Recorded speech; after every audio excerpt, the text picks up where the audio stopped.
Noria, how are you? I'm good. Emily, how are you? I'm good. I'm always good. I'm always perfect. I'm just happy to be here. Yeah, me too. Thank you for having me. Oh my gosh, thank you. I really appreciate the opportunity to talk about you and Odos and what's going on. I mean, Odos is something we're super bullish on. I'm excited to tell the community more about what you do, more about Odos, and just have a great understanding. I think more people need to be aware it's up and coming. I'm just excited. So why don't we kick off? I've got a couple questions for you. Is it okay if we kick off? Yeah, of course. Okay. So you're now the chief operating officer at Odos, the head of the DAO. But let's Head of the rewind for a dial, yeah. second. Yeah, what drew you to this role in the first place? Okay, yeah, that's so I had the opportunity to build my own company in 2018, and it was a blockchain data analytics company. So I already heard about the space. Like I had some colleagues at my previous job that they were into Ethereum. They were talking about Bitcoin, and I started to get interested into that. So when I had the opportunity to build my own company, I totally jumped into the space. Incredible. What was the biggest unlock or turning point in your career that helped you step into leadership? Because there's a lot of people in crypto that, have stepped into leadership roles and maybe they weren't quite ready or it's their first leadership opportunity. Tell me a little bit about your story there. Yeah, so I mean, definitely building my own company. Like it's just an entrepreneur, right? Like it's your company, everything depends on you. You're like three people, and that's it. And everything has to work on the tech side, on the investor side, on the operations side. You have to pitch, you have to do the marketing, you have to explain everybody what you're doing. Even in crypto, they don't even understand what blockchain is, so you had to start like even from behind. So I think that there is no option. You just get like this sense of ownership, and you have to get more structure, and you have to, as soon as you start building a team, you have to give them guidance, you have to give them goals, you have to give them metrics. So I think that it's kind of organic. But yeah, it's a whole process. It's painful when you are starting like that, like building it yourself. But I wouldn't change it for anything. It's fascinating, and it's a whole process that I learned so much, and it helped me. Like I developed so many skills I didn't even know I was capable of having. I love that. I mean, entrepreneurship is something. I'll tell you that. It's something. You I know mean, that. like sleeping, not a thing when you're an executive leader. It's just not a Yeah. thing. Um, okay, wow. So, crypto, when did you get into crypto? So I started in 2017. I would say I I bought Ethereum, the first thing that I did on the worst time possible. I think that by that time it was all-time high, and after that it went down like for so long. So I just decided, okay, I will just hold. So that's how everything started. But yeah, like it started because of my context, right? I was working like very close to the dev team at my previous job, and they were starting to do their things on crypto. And then I started joining meetups. I was living in Barcelona back then, and then started to get a grasp of what the space was. And it was insane. It was wild. It still is. Just fall in love with it. Yeah. Oh, absolutely. I mean, but it's hard to keep up with at times. I got to work on the I've been doing the crypto news videos. It's been like 2 weeks since I've been able to do one because it's like every day something is happening. I could make like an hour-long video about that. Um Absolutely. yeah. We spend like what I'm at least on Twitter and, Crypto Panic and Root Data like 3 hours a day minimally. Yeah. It's wild. Yeah. So for folks that don't know, what is Odo's DAO? Well, Otis DAO is the DAO that goes with the Otis protocol, right? So basically, I will start to explaining better what the protocol is, so I can better explain what the DAO does. Otis is a decentralized exchange aggregator. So basically, what we have developed, it's a very efficient and very smart algorithm, routine algorithm. So, or the routine algorithm, sorry. So we are able to find among many different chains and many different liquidity pools, DEXs, and any other pools providers, the best routing for exchanging tokens. So basically, if you want to exchange one token for another, we will find the best route for you. We will look into millions of potential routes, and we will find the one that is more efficient, that will get you the best price. Incredible. What's your favorite part about your company right now? Like, what do you like? Maybe let's talk a little bit about culture, because I know that's something you're Mm-hmm. super passionate about. I'd love to Yeah. understand the culture over there, and I guess what your favorite part of your job is. Well, I think that it's building the community, which makes it like very exciting.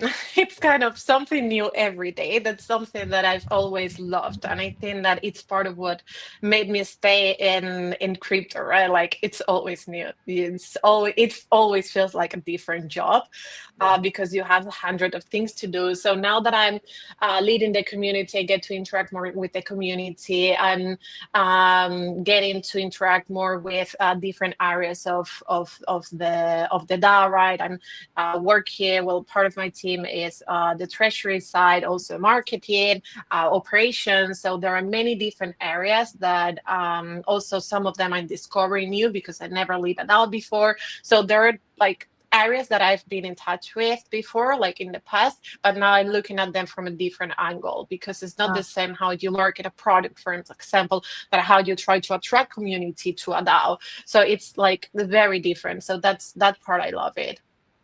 Now, when you say you're engaging with the community and building the community, do you mind if I ask, like, what does that look like? Yeah, no, that's a great question. Community, like it's something that you need to be very careful. Like, it's you need to help people to understand first very well what your product does, what the protocol does. I think that it's very important. And then you have to explain them what's special about it. It's very important that like you're trying to create a community, so you want people to have a real reason to be part of that community, right? Like you have a community, you have people that follow you, you have people that understand, like they like you, they understand the value that you add, you give value to them through like many different ways, right? So that's how you create a community, providing value and giving them reasons to stay with you, to stick with you, to be part of your Yeah. ecosystem. Retention is critical. Yeah, Okay, so I know we're bouncing around and I know we didn't do any prep. That's my fault. But thank you so much for going with the flow with me. One of the of questions that course. I had is like, in your opinion, what part of the DeFi space is most misunderstood right now? Um, I think that people underestimate what DeFi is. I think that not everybody realize how much integrated on like day-to-day life is getting right now. I think that a lot of people are using the technology because it's getting everywhere without even realizing. So I think that that's something very important. It's confused with blockchain. It's confused just with tokens. It's so confused with crypto. So I think that it's very difficult to separate like what is the technology infrastructure that provides like for DeFi products or like financial products that um, on TradFi that are just like moving to DeFi because it becomes more efficient, Yeah, to separate it from what's like blockchain, what's just token, what's crypto. I think that that's very difficult, and it's like so misunderstood and yeah, yeah, undervalue I agree with you. sometimes. Yeah, I agree with you. And I'm so, for years and years and years we've been talking about adoption and mass adoption, and I think Mhm. we're really getting there. We're really getting there. There's been a Yeah, huge push, so I'm excited. yeah. Um, so what does growth look like for your project over the next 6 to 12 months? I know I'm asking the tough questions, but let me hear it. Yeah. Yeah, so I think that we need to look at it like in three different angles, right? We have on one side the protocol. it's very important. Like it's something that you have to keep iterating on it, right? Like the technology and especially the this space DeFi is fearless. It's like you need to keep up, always offering the best, always trying, like updating your product, your offering, making sure that you have the best technology, the best algorithms, the best routing in our case, and adding features that are going to create more adoption. Because one of the things that we have on this space that I think that we are literally like little by little getting there is that it wasn't that user friendly. I think that it was by like built from blockchain people like DJs for DJs, right? And so I think that we need to do a better job of bringing it to retail to everybody. And I think that that's something that I've seen out there that more projects are doing, which I think that is very important because they're also focusing more and more on adoption and value. So that's something that we need to focus on, that we are definitely working on, and we are like already going to making releases of new features, and we have a whole roadmap for the next 6 months. And then on the downside, it's keep cultivating the community, keep getting people to join us to be part of that project, of that ecosystem that we are creating. And on the token side, always creating more utility for the token. I think that that's a challenge that all the DAOs face, and it has to be hand by hand with the product. So yeah, those are like the three angles that I would say. I know I'm putting you on the spot. You're killing it, just so you know. I'm just so excited to be doing this with you. I mean, you and I have been working together for a little while. It's always been a pleasure to speak. So thank you again for coming on. Okay, Thank you. Question. I'm sure everybody is asking, are you guys hiring? So I know that like on the protocol side, we have been incorporating new people to the team. So especially on the technical side. And we are, I don't know, we are looking into maybe opening like a couple of positions, but like I still not sure. So I can tell like people like for joining us so far, but yeah, we're looking into that. I'll share more info as soon as I can. Is it cool if our network follows you on LinkedIn to, make Yeah, sure they, okay, cool. So if you're absolutely. looking for a new role, follow Noria. It sounds like they're going to be growing in a little bit. So we'll keep that there. So when it comes to building in Web3, right, you've seen a lot of talent. You guys are growing. What would you say is the most underrated skill or mindset for building in Web3? That's a great question. So I think that one thing that I say that people kind of don't realize, or it seems that they don't value that much, and I don't understand why, it's communication. Like as I say, we need retail to understand what is DeFi. We need everybody to understand what's that. And I think that most of the concept out there is that most of the profiles are technical, which obviously like you need a lot of technical profiles, right? Like you need a lot of devs, but that's not different to any other industry. You need that for everything, like from software. If you're building anything that it's like from software to AI, DeFi, you need the technical profiles. Communication and the skill to be able to explain complex things in a simplified way. Yes. That's so underrated, and that's so much needed. The people that I've seen like that they thrive better at events and they know everybody and like they're like they know everything are those that have better communication skills, that they know everybody and they get that information from everybody. So they're always at the top of like information on this space, what is going on, what is happening, and that's so valuable. Yeah. I would say that skill definitely. So we've got a couple comments here. Luis, thank you for coming. Lots of value in the community. Thank you so much. We aim to please. This is driving me crazy at the moment as everyone is hiring developers and engineers, but very few customer user facing roles. developers are always the hottest hire, right? Everybody's Yeah. looking for developers, but Louise, crypto companies are just like any other company, right? They need marketing, they need products, they need finance and accounting and legal, right? So we're seeing a pretty good pickup right now. A lot of Mm-hmm. these jobs aren't being posted though. So this is where I would encourage you, really focus on your networking, right? Identify hiring managers on LinkedIn, send those guys connection requests, and start that conversation of like, hey, when you're hiring, here's a little bit about me, right? Casual, welcoming. So start having those conversations. Aiden, thank you for coming. We are not doing resume roast today. We are here to learn about Noria and Odos, but come to our blockchain brunch on Wednesday. So Noria, back to you. Sorry. So you've worked across different industries, right? Traditional Mm-hmm. and crypto orgs. So what's your opinion on comparing the two worlds? How does it differ? Oh, they're so different. I know. Where to start?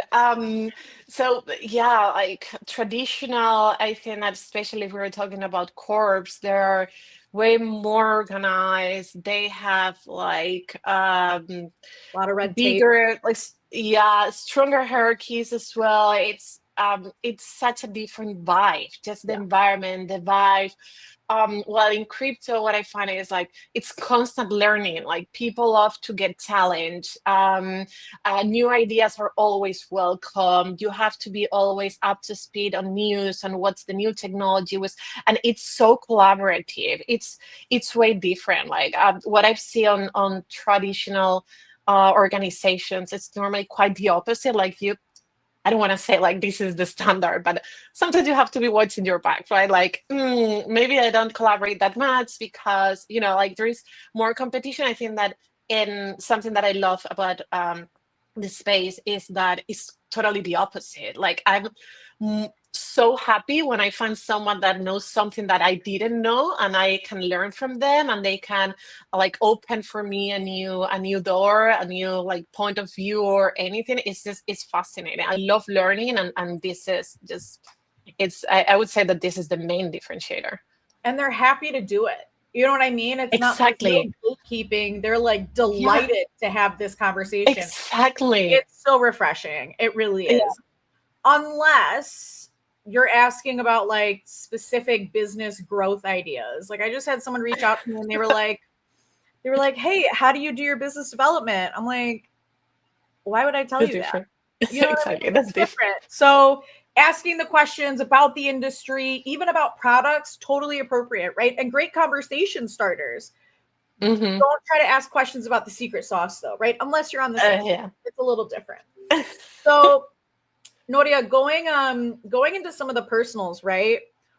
What's something you wish more women knew about when it Mm. comes to navigating the crypto space? That's a fantastic question. I'm very happy that you asked that. I think that it's important that every like women understand you don't need to know everything Yeah. to join the space.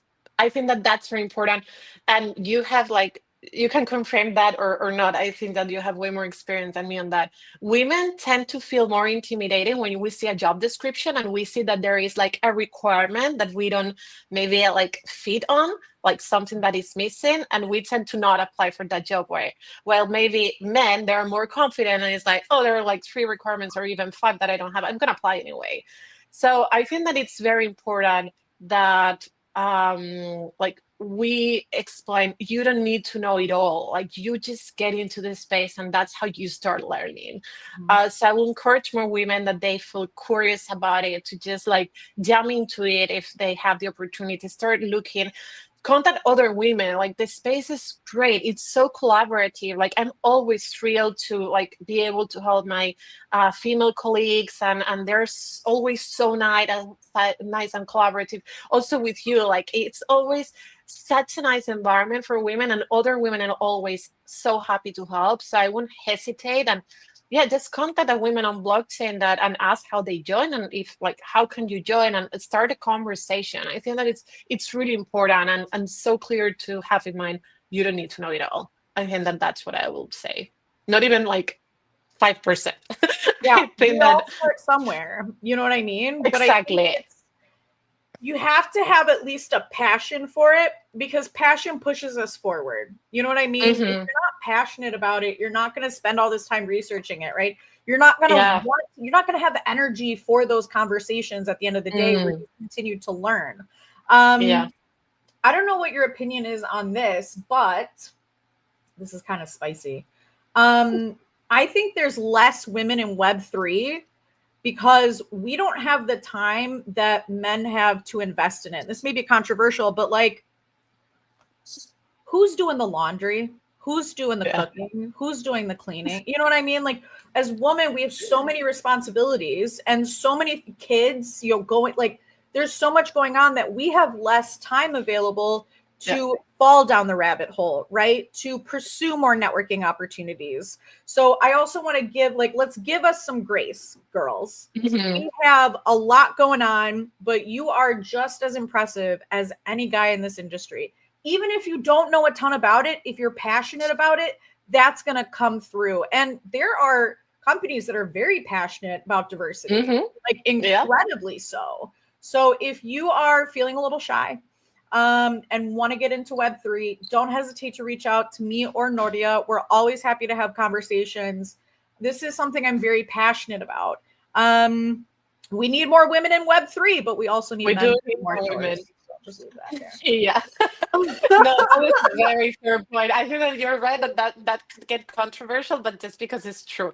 Like in general, like I In think that general. women we have this tendency, yeah, to take care, like to carry on more responsibilities that are also like personal Mhm. responsibilities that should be shared. Mhm.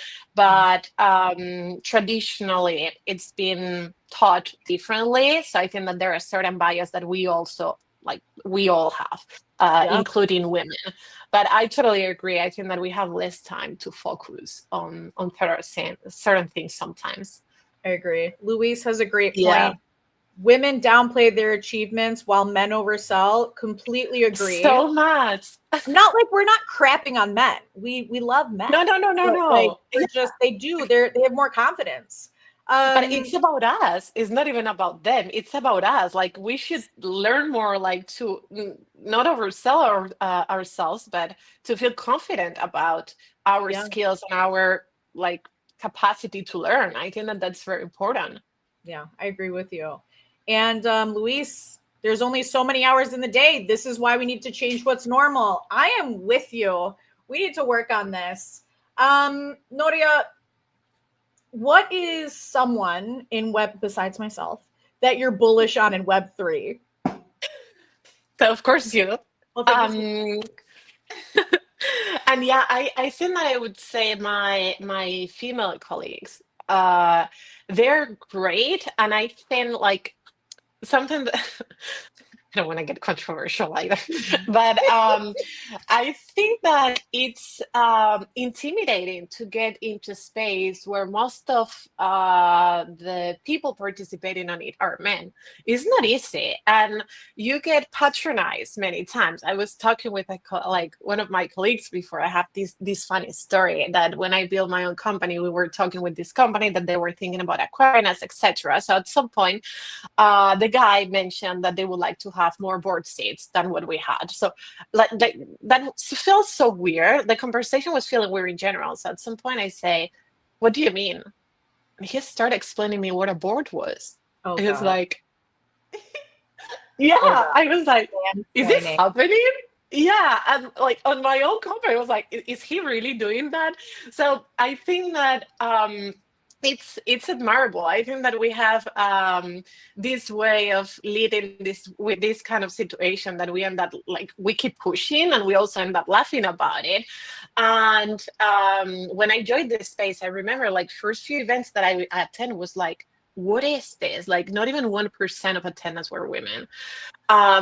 So I think that they're so good and so competent and they do so well their job that I would say that, yeah, like especially my female colleagues, because they're the ones that I get to work with more on a day, but I think that they do awesome job. I think this is just, I hope there's a lot of women in the room, because like, Yeah, me too. we're hyping you up. Like, we are here for you. Women in Web3, let's go. Yeah.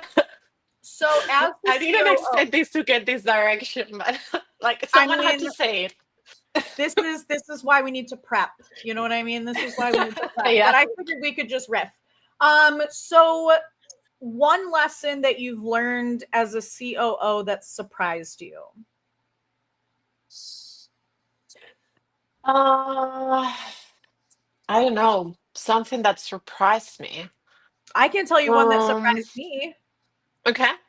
So, I'm very lucky. I've been given a lot of opportunities for growth, right? I would like a lot of opportunities. People have taken chances on me, people just open doors, right? So Mm-hmm. I feel very passionate about giving opportunities to other people. And what I've Mm-hmm. learned is not everybody takes advantage of opportunities. And that like blows my mind. Like, I can't Mm. understand why someone has like so many positive things coming their way and they don't run for it. So it's that saying, you can lead a horse to water, but you can't make them drink. And in crypto, it's Okay. really just like, I just had a bigger expectation where people were like Mm. going to run with things. And I think that's becoming more and more common in crypto. There's the autonomy, there's the creative freedom, but I think it's still Mm-hmm. the specific person that's going to push and push and push towards company goals. And those are the type of people we need in crypto. I think you made a really good point. Yeah, what I was about to say is how much people underestimate organization. Yeah. So I have had this experience in the past where when I tried to add some processes that were just like processes, not like massive bureaucratic overload, it was Sure. this processes. I had some pushback, like not some, like quite a lot of pushback because they didn't want it to become a corp. And it's like, this is not, we're not understanding each other. This is not how it works. Like if you add processes to just become more efficient, if you're able to give clarity to your team, you are able to give them a goal, you are able to set up goals, KPIs, like you are able to tell people what you need from them and where you want to lead them. That becomes like super powerful tool, but not everybody understand that, and like not everybody feels that way. So that really stuck me. It really surprised me to say, okay, I don't know where is the misunderstanding, but this is not gonna make you like suddenly you're not gonna become like thousands of employee size just because adding processes into your 5 people startup. Well, sometimes you have to mansplain things. You know what I mean? It sounds like we did a little mansplaining anyway. Okay, so if you weren't in crypto, what would you be doing? um, I don't know. I mean, I I just need a space like this, and it's very difficult to find out. There's, I think that I will move into AI. I think that it's another disruptive technology that I also I'm fascinated about. I don't know where things are going to end with AI. It's just like it's going to change so much, like in the same way that blockchain is changing how we make transactions, how we like interoperability, a lot of things like AI is just going to be like mind blowing as well. So I think that I will go for that. I need the adrenaline of not knowing like what tomorrow is going to look like on my industry. So I think that I just got too much into it. I think I would be in space. The space Okay. recruiters. I can just see it It's- now. So I think that's where I would be. But I see the AI industry. We have, so it's funny, we were toying around with starting the AI recruiters, but something I'm very Okay. passionate on is results, right? So if I All can't right. bring results, I'm not going to do it. And I'm not knowledgeable enough about AI, Mm, and there's not enough AI talent out there for me to come to a company and say, hey, use me, I'll do a great job. I'm not experienced enough yet. mm. So we haven't launched that. We're sticking with the crypto recruiters, but I see how important that industry is. Really quickly, we've got a couple comments. Rohan, thanks for having this live. You are welcome. Thank you, Noria, for coming. We've got Thank you, Grayson. It's guys. good to see you, Grayson. I am also just as bullish. Luis, Thank you so much for coming and staying with us. We really appreciated you interacting and making it a great live. Noria, is there anything else we should know about you or Odos DAO before we wrap up? Yeah, well, I think that it's important. Well, something that made me very excited about the project that I think that it's important that I share is it has so much to offer. Like it's like this little diamond that is still like people haven't discovered it yet. And that's why I joined the project because technology is awesome, the team is well, and like all the traction that has been generated has been organically for the last 2 years and no marketing at all. And we have really good numbers. And now we are putting like the team is growing and we are doing way more things around not just marketing, but product, etc. So it's it's just going to be awesome. So I invite people to follow the project and everybody's welcome to join the DAO. I love interacting with the community. I'm trying little by little because they're a bit shy yet. But yeah, I'll have to get it there. If someone wants to join the DAO, feel free to ping me and I will tell you everything about it. I love that. You're cooking. We're all cooking. Noria, thank you so much for coming. Anything Thank you, you need, Emily. you know where to find me. I will talk to you very soon. Yes, Thank you, everybody. that's great. Thank you. Bye bye.